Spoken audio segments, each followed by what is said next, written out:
Selamat pagi anak-anak. Apa kabar hari ini? Oke, baik-baik semua em. Pasti ini hari kamu heran ada wajah baru toh yang masuk di kamu punya kelas mengajar. Jadi sebelumnya ibu perkenalkan diri dulu supaya kita lebih akrab. Jadi nama lengkap Ibu Maria Agustina Lamatokan. Ibu mahasiswa dari program studi pendidikan biologi di Universitas Katolik Widya Mandira Kupang. Sekarang semester 7. Ibu PPL di kamu punya sekolah. Jadi sekarang Ibu mengajar kamu mata pelajaran.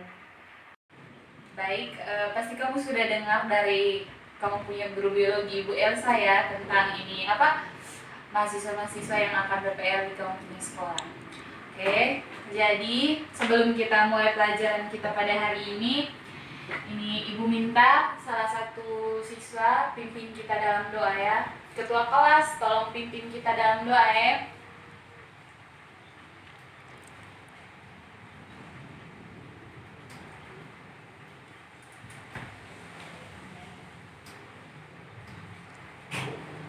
Oke, sekarang Ibu absen dulu ya.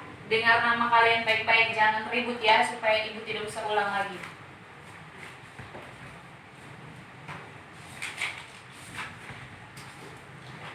Kalian jumlahnya ada 23 orang ya? Antonia Luhe, Elsa Malela, Elizabeth Bareklejak, Matilda Antonia Wangga. Di mana? Angkat tangan. Ya. Teresia Marsita Ose. Mana? Oke. Olegario de Fatima. Oke. Yohanes Gonindoje. Yang mana?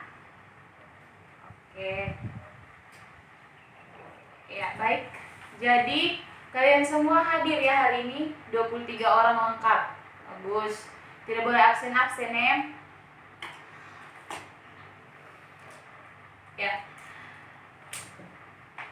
Jadi baik, di sini sudah ada tujuan pembelajaran dari pelajaran kita hari ini. Ibu ingin kalian 2 orang dari kalian membaca tujuan pembelajaran ini mewakili teman-teman ya. Ini Antonia Luhe bisa tolong baca yang tujuan pembelajaran pertama. Ya baik, terima kasih. Jadi tujuan pembelajaran kita yang pertama itu peserta didik mampu menghubungkan struktur dan fungsi organ penyusun sistem reproduksi pada laki-laki dan wanita. Sudah dengar dengan jelas toh? Paham toh? Oke. Yang kedua, Ibu bisa minta ini Yohanes Gonen Doje yang paling belakang, tolong baca tujuan pembelajaran yang kedua ya. Oke, terima kasih. Jadi tujuan pembelajaran kita yang kedua itu peserta didik mampu menganalisis proses spermatogenesis dan oogenesis. Sudah dengar dengan jelas toh? Yang teman kalian baca tadi, Ibu juga baca ulang. Sudah paham toh? Ya, jadi pada hari ini Ibu mengajar kalian menggunakan model pembelajaran yang namanya TPS, Think, Pair, and Share. Sebenarnya itu ada banyak sekali model pembelajaran yang bisa diterapkan di dalam pembelajaran kita, tetapi Ibu memilih menggunakan ini model pembelajaran TPS karena Ibu rasa itu lebih mudah untuk lebih mudah supaya kalian itu lebih aktif dalam pembelajaran. Jadi model pembelajaran TPS atau Think, Pair, and Share ini dia itu model pembelajaran yang lebih menekan kepada siswa. Jadi siswa itu dituntut untuk lebih aktif di dalam pembelajaran. Seperti itu. Nah, langkah-langkah dari model pembelajaran ini TPS itu yang pertama itu think. Think itu artinya berpikir. Jadi di sini kalian peserta didik anak-anak semua dituntut untuk berpikir secara mandiri masalah apa yang diberikan atau pertanyaan-pertanyaan apa yang diberikan oleh guru. Kalian berpikir, mencari tahu sendiri secara mandiri gitu. Kemudian ada langkah berikutnya itu pair. Jadi pair itu kalian berpasang-pasangan. Jadi setelah kalian berpikir mandiri, kalian berpasang-pasangan, duduk berpasangan ya, mendiskusikan hasil pemikiran kalian terhadap masalah yang diberikan tadi. Kemudian setelah pair, kemudian langkah yang berikutnya itu share. Share itu artinya membagikan, mempresentasikan apa yang sudah kalian pikirkan tadi, jawaban apa yang sudah kalian pikirkan tadi, yang sudah kalian diskusikan tadi, kemudian di-sharekan, dibagikan dengan teman-teman kalian supaya jangan hanya kalian yang mengerti, semua orang dalam kelas juga mengertikan tujuan pembelajaran kita supaya semuanya paham toh. Sampai di sini sudah paham dengan ini tujuan pembelajaran kita pada pagi hari ini, model pembelajaran yang kita gunakan pada pagi hari ini. Oke, baik. Tidak ada pertanyaan mengenai model pembelajaran? Oke, bagus. Berarti semuanya sudah paham ya model pembelajaran yang kita gunakan hari ini. Jadi Ibu harap sebentar itu semuanya harus aktif ya, tidak boleh ada yang bermain-bermain. Kita akan masuk ke pembelajaran kita ya. Sebelumnya Ibu mau tanya dulu ke kalian. Kalian semuanya pasti sudah pernah belajar mengenai ciri-ciri makhluk hidup toh? Nah, sekarang Ibu minta kalian sebutkan ciri-ciri makhluk hidup yang kalian ketahui. Ibu rasa pasti kalian semua tahu. Ada 7 ya ciri-ciri makhluk hidup. Bisa tolong sebutkan? Itu yang di belakang tadi, nama siapa? Yohanes Gonindo J. Ya. Apa ciri-ciri makhluk hidup yang pertama? Dapat bergerak. Oke. Jadi ciri-ciri makhluk hidup yang paling utama itu dapat bergerak. Semua makhluk hidup itu bergerak. Kemudian yang kedua apa? Siapa yang bisa? Ya, yang angkat tangan. Oke, jadi yang kedua itu memperoleh makanan. Jadi makhluk hidup itu membutuhkan makanan untuk melangsungkan kehidupannya. Kemudian yang ketiga, ya, yang keempat, 5, siapa lagi angkat tangan? Elsa Malela? 7. Oke, baik. Jadi semuanya tahu ciri-ciri makhluk hidup. Nah, salah satu ciri makhluk hidup yang tadi kalian sebutkan itu adalah mampu berkembang biak.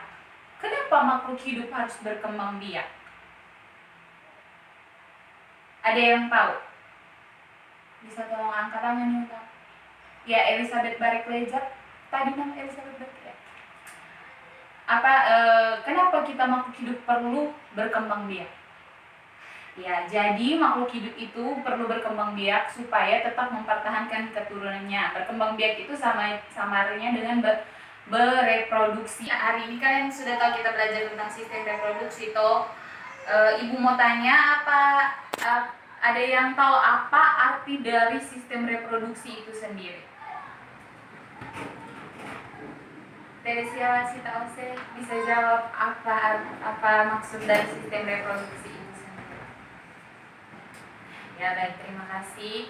Ada lagi yang mau mendefinisikan apa arti dari sistem reproduksi? Ya, yang belakang yang paling samping sini ya, engkau.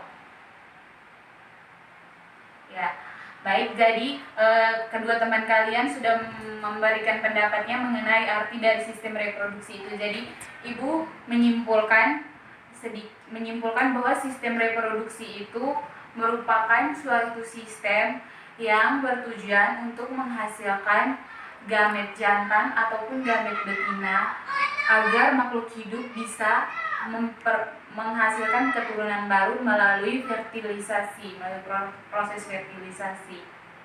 Ada yang tahu apa arti dari fertilisasi? Tahu tidak arti dari fertilisasi? Ya, jadi fertilisasi itu merupakan proses bertemunya sel telur dan sel sperma sehingga menghasilkan zigot. Yang menghasilkan zigot itu dinamakan fertilisasi. Seperti itu. Baik, kalian tahu ada berapa jenis sistem reproduksi itu? Ada yang tahu tidak? Pada makhluk hidup itu ada berapa jenis sistem reproduksi? Berapa? 2, ya. Apa-apa? Oke. Jadi sistem reproduksi itu ada sistem reproduksi secara aseksual dan secara seksual. Jadi kalau secara aseksual itu pembuahannya dilakukan di luar tubuh makhluk hidup. Jadi tidak ada pertemuan antara sel sperma dan sel telur. Sedangkan reproduksi secara seksual itu merupakan reproduksi yang terjadi di dalam tubuh, di mana terjadi pertemuan antara sel sperma dan sel telur. Itu dinamakan reproduksi seksual. Jadi di sini dapat disimpulkan manusia itu bereproduksi secara seksual. Sampai di sini paham? Nah, jadi sistem reproduksi itu juga ada 2, yaitu sistem reproduksi laki-laki dan sistem reproduksi perempuan. Nah, kita bahas lebih dulu mengenai sistem reproduksi pada laki-laki. Jadi di sini kita bahas tentang struktur reproduksinya serta pembentukan gamet jantan. Nah,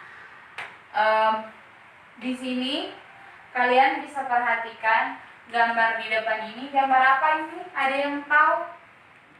Pasti sudah tahu ya. Jadi ini adalah struktur alat reproduksi laki-laki atau pria.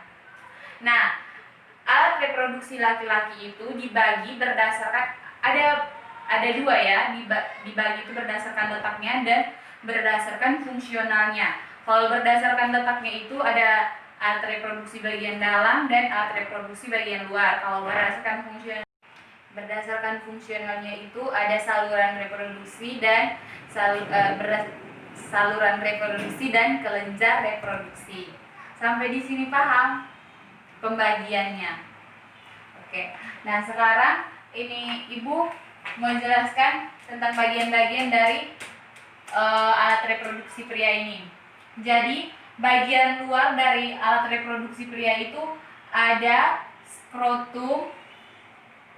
Ini skrotum atau biasa disebut sebagai pembungkus testis. Dia itu berfungsi untuk memberikan suhu yang optimal bagi testis agar proses penghasilan sperma itu tuh di dalamnya itu berjalan secara stabil, berjalan secara baik. Skrotum ini juga bisa mengerut dan skrotum ini bisa mengerut. Kemudian yang kedua, bagian luarnya itu ada penis. Nah, penis atau biasa disebut dengan alat kopulasi. Dia itu berfungsi untuk menyampaikan sperma ke dalam alat reproduksi wanita. Nah, dia ini nih ada berapa bagian? Yang pertama itu ada lubang penis, ada kepala penis, dan ada batang penis. Di dalam penis ini terdapat pembuluh darah. Pembuluh darah itu pembuluh darah ini ketika penis mengalami rangsangan atau adanya rangsangan, maka darah akan memenuhi pembuluh darah yang ada di penis ini, maka penis itu akan tegang seperti itu. Dia akan tegang. Itu organ bagian luar dari alat reproduksi pria. Sampai di sini paham bagian dan fungsinya. Oke. Kemudian yang kedua itu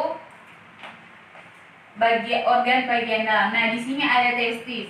Testis ini sebagai tempat memproduksi sperma. Di dalam testis itu terdapat tubulus seminiferus dan sel leading. Nah, sejatinya sperma itu dihasilkan oleh tubulus seminiferus itu sendiri. Di dalam tubulus seminiferus itu terdapat di dalam testis. Nah, kemudian sel leading itu berfungsi untuk menghasilkan hormon testosteron. Ya, hormon testosteron ini sangat berperan penting dalam sistem reproduksi. Kemudian setelah sperma itu diproduksi, kemudian disalurkan ke epididymis. Epididymis ini merupakan tempat penyimpanan sementara sperma atau bisa disebut juga dengan tempat pematangan sperma. Nah, setelah itu sperma akan menuju ke vas deferens. Vas deferens ini merupakan saluran yang bermuara di vesikula seminalis. Dia juga sebagai tempat jalannya sperma. Nah, setelah sampai di vesikula, jadi setelah ini spermanya itu berada di vesikula seminalis dan diberi nutrisi, dia akan menuju ke ini uretra ini yang warna merah ini. Bisa lihat toh? Ya. Jadi spermanya akan berjalan dari sini, kemudian akan dikeluarkan. Ini nih disebut saluran uretra atau saluran ejakulasi. Jadi sperma itu keluar ikut sini. Sampai di sini mengerti toh? Ya. Kemudian ada kelenjar prostat. Kelenjar prostat ini merupakan saluran kelenjar paling besar. Dia di dalam kelenjar prostat ini sperma menghasilkan di dalam kelenjar prostat ini dia akan menghasilkan sperma yang bersifat yang mengandung fosfolipid, kolesterol dan garam. Nah, kemudian kalian lihat ada kelenjar berikutnya itu kelenjar Cowper. Kelenjar Cowper ini dia berfungsi untuk memberikan suasana basah pada sperma tersebut. Ketika dikeluarkan itu dia akan menjadi semen seperti itu. Oke, sampai di sini sudah paham? Ibu jelaskan ulang atau? Ya, ulang. Jadi di sini organ bagian luarnya ada skrotum dan ada penis. Terus organ bagian dalamnya itu ada epididymis, vas deferens, dan uretra. Itu adalah saluran reproduksi.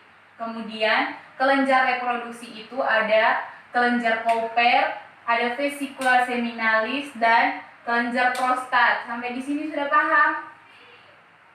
Ya, baik.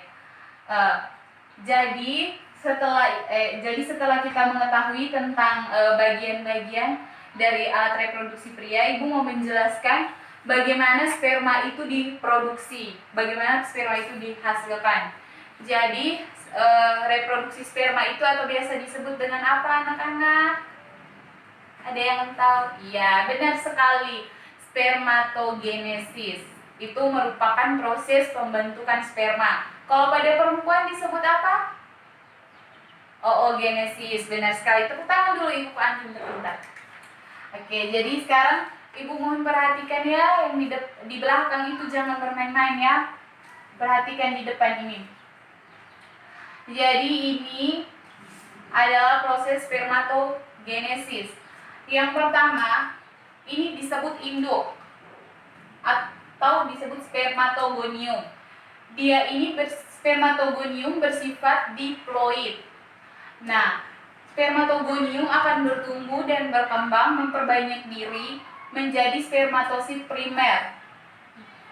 Dia akan mengalami pembelahan mitosis menjadi spermatosit primer. Spermatosit primer ini masih bersifat diploid atau sifat yang diturunkan dari induknya itu masih utuh, masih diploid. Kemudian setelah menjadi spermatosit primer, dia akan mengalami pembelahan meiosis 1. Spermatosit primer mengalami pembelahan meiosis 1 dan menjadi spermatosit sekunder. Dia akan bersifat haploid. karena semua hasil dari pembelahan meiosis itu akan menghasilkan berapa sel anak? Berapa sel anak? 2, benar sekali. Jadi setelah itu dia menghasilkan spermatosit sekunder bersifat haploid. Spermatosit sekunder kemudian dia akan mengalami pembelahan meiosis 2. Dia menjadi spermatid yang bersifat haploid juga. Kemudian dari spermatid dia akan mengalami diferensiasi. Spermatid akan mengalami diferensiasi menjadi sperma atau spermatozoa. Sperma ini bersifat haploid juga. Sampai di sini paham bagaimana proses spermatogenesis, pembentukan sperma pada laki-laki? Sudah paham semua?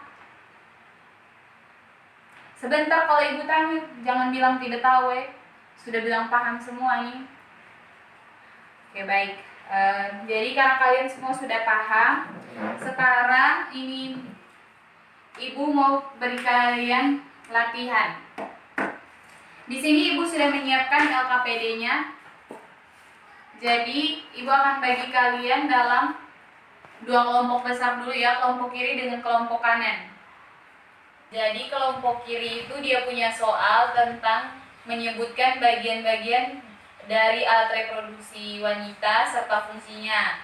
Kemudian kelompok ke kanan itu dia punya soalnya tentang menjelaskan proses oogenesis. Seperti itu. Untuk petunjuk pengerjaannya ibu sudah ketik semua di sini. Sebentar kalian tinggal baca. Ini ibu bagi satu-satu karena kalian harus bekerjanya mandiri dulu, ya.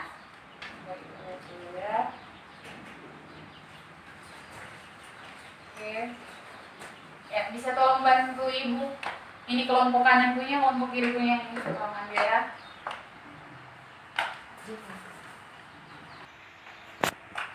Jadi semua sudah dapat soalnya toh? Kerjakan masing-masing dalam waktu 5 menit karena soalnya ibu rasa gampang-gampang. Ibu sudah jelaskan, contohnya ibu sudah jelaskan tadi ya. Jadi ya untuk ke bagian-bagian reproduksi pada wanita ibu yakin kalian pasti sudah tahu. Pasti sudah tadi malam sudah belajar. Jadi ibu beri kalian waktu 5 menit untuk kerjakan soal. Masing-masing ya, tidak boleh diskusi dulu. Diskusinya sebentar, ibu kasih kesempatan kamu untuk diskusi, tapi sekarang kamu kerja dulu. Mulai dari sekarang.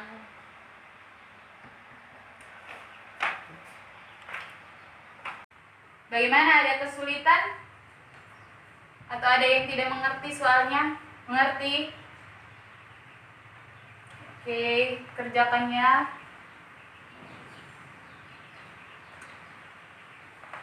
Baik, ibu rasa waktunya sudah cukup untuk mengerjakan secara pribadi. Sekarang kalian duduk, kalian cari pasangan masing-masing ya, 2 orang pasangan. Yang ini kelompok, salah satu dari kelompok kiri bergabung dengan salah satu dari kelompok kanan. Seperti itu ibu punya maksud. Bukan kalian berpasangan antara kelompok kalian. Harus sila. Sekarang ya, cepat berdiri sudah. Oke, sudah toh? Sudah mendapatkan pasangan masing-masing. Jadi sekarang kalian diskusikan apa yang sudah kalian kerjakan tadi. Bertukar ya, bertukar pikiran tentang apa yang sudah kalian kerjakan tadi. Sekarang ibu kasih waktu 5 menit saja. Setelah itu kalian berdiskusi habis, ibu pilih salah satu pasangan dari kalian untuk mempresentasikan hasil diskusi kalian. Oke? Ya, jadi sudah berdiskusi habis. Ada kesulitan kenapa? Oh ya. Jadi ibu minta kelompoknya Antonia Luhe dengan Johannes Guanendoje yang mempresentasikan hasil diskusi mereka ya. Ya, baik. Jadi kalian sudah mendengarkan hasil presentasi dari teman kalian. Apakah kalian sudah mengerti dengan apa yang dijelaskan teman kalian tadi? Pasti semua sudah mengerti ya, tapi ibu memberikan sedikit penegasan. Jadi alat reproduksi wanita itu ada beberapa, yaitu ada ovarium, ada tuba fallopi, ada uterus, ada vagina, ada vulva, kemudian ada labia mayora, ada labia minora, ada klistoris, dan ada mulut vagina. Jadi itu adalah bagian-bagian dari alat reproduksi wanita. Kalian sudah paham semua sampai di sini? Ya, bagus ibu Anda semua pintar-pintar, cepat mengerti ya. Harus rajin belajar, harus baca-baca terus, tidak boleh malas. Itu bagian-bagian dari alat reproduksi wanita, dan kemudian itu proses pembentukan sel telur atau ovum pada wanita itu disebut oogenesis. Jadi kalau pada pria itu dia menghasilkan proses spermatogenesisnya itu menghasilkan 4 sel sperma. Kalau pada perempuan itu dia hanya menghasilkan 1 sel telur. Sampai di sini paham? Untuk prosesnya itu secara keseluruhan itu hampir sama, tapi untuk hasilnya itu, gamet yang dihasilkan itu beda. Sudah paham sampai di sini? Oke. Jadi sekarang ibu minta dari kalian 2 orang mewakili teman-teman ya, memberikan kesimpulan tentang pembelajaran kita pada pagi hari ini. Bisa toh memberikan kesimpulan? Ibu minta ketua kelas dulu yang memberikan kesimpulan. Ya. Baik, terima kasih. Bagus sekali kesimpulannya. Siapa lagi yang mau memberikan kesimpulan? Dari si masih tahu sih ya. Oke, bagus sekali ya kesimpulan. Berarti kalian, ibu rasa kalian semua sudah paham apa yang ibu jelaskan. Makanya kalian bisa menyimpulkan apa yang pembelajaran kita pada pagi hari ini. Ya, jadi ibu sedikit memberikan kesimpulan kembali. Jadi sistem reproduksi itu merupakan suatu sistem yang berfungsi untuk menghasilkan sel gamet jantan ataupun gamet betina agar makhluk hidup bisa memperoleh keturunan atau menghasilkan keturunannya dengan tujuan agar tetap mempertahankan spesiesnya atau jenisnya agar tidak punah melalui proses fertilisasi. Nah, sistem reproduksi ini tentunya didukung dengan bagi alat-alat dari reproduksi itu sendiri. Nah, alat-alat reproduksi itu seperti yang sudah dijelaskan tadi, dari alat reproduksi pada pria dan alat reproduksi pada laki-laki, pada perempuan, maaf ya. Kemudian proses pembentukan sel telur dan sel sperma itu kalau pada laki-laki disebut spermatogenesis, kalau pada perempuan disebut oogenesis. Nah, jadi di sini ibu di kesimpulannya kalian sudah paham ya tentang pembelajaran kita pada pagi hari ini. Oleh karena itu, kita semua harus menjaga alat reproduksi kita secara baik, harus menjaga kesehatan kita agar dijauhkan dari penyakit-penyakit yang tidak kita inginkan ya. Harus jaga baik perempuan maupun laki-laki, oke? Jadi tulis dulu ya tugasnya untuk pertemuan kita yang berikut. Nomor 1, jelaskan apa itu fertilisasi dan mekanisme fertilisasi. Jelaskan apa itu fertilisasi dan mekanisme fertilisasi. Oke, nomor 2, jelaskan hormon yang berperan dalam sistem reproduksi pada pria dan wanita. Oke, jadi sekarang ibu minta salah satu dari kalian, Antonia Luhe, bisa pimpin kita dalam doa untuk mengakhiri pembelajaran kita pada pagi hari ini.